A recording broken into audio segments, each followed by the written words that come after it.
If you just crossed the $250,000 mark for the first time, you probably expected to feel like you had finally made it. You expected the stress of the grocery aisle to vanish and for your mortgage to feel like a minor footnote.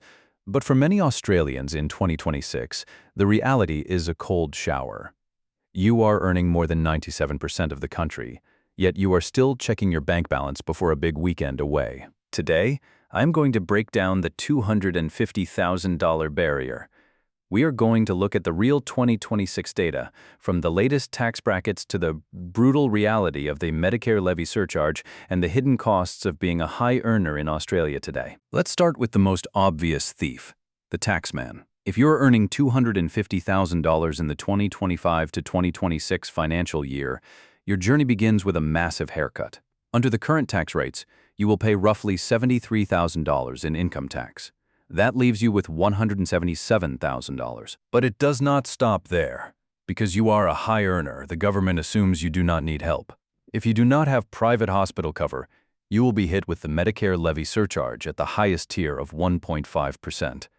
According to the 2026 thresholds, for a single person earning over $158,000, that is nearly $4,000 gone purely because you are rich on paper. So before you have even paid a single bill, your $250,000 has shrunk to about $173,000, or roughly $3,300 a week.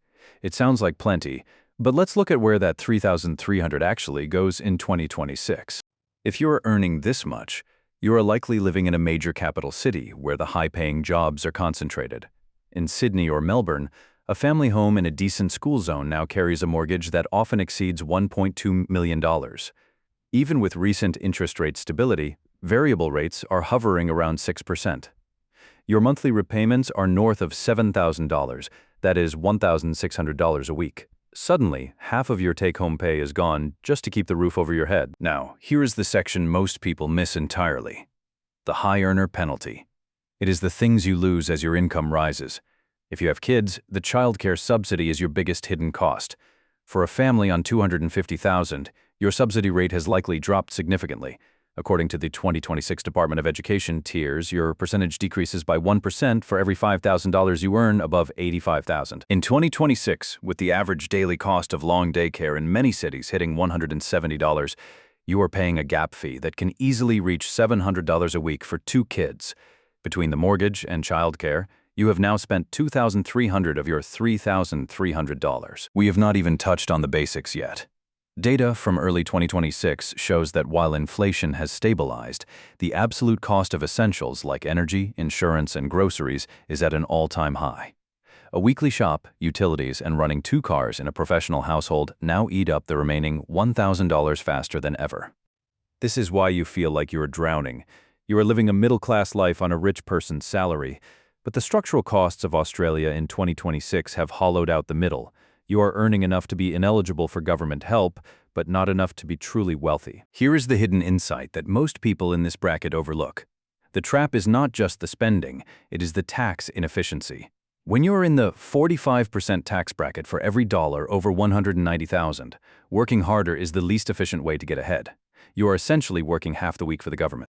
The people who escape the $250,000 barrier are those who stop trying to earn more and start trying to own more. They use salary sacrifice to cap their taxable income. They use debt recycling to turn their non-deductible mortgage into a tax-deductible investment loan. They move the goalposts from income to equity, because in Australia, the system is designed to tax workers heavily and reward owners. If you stay a worker, even a high-paid one, you will stay on the treadmill. Reframe your situation like this: earning $250,000 is not the finish line.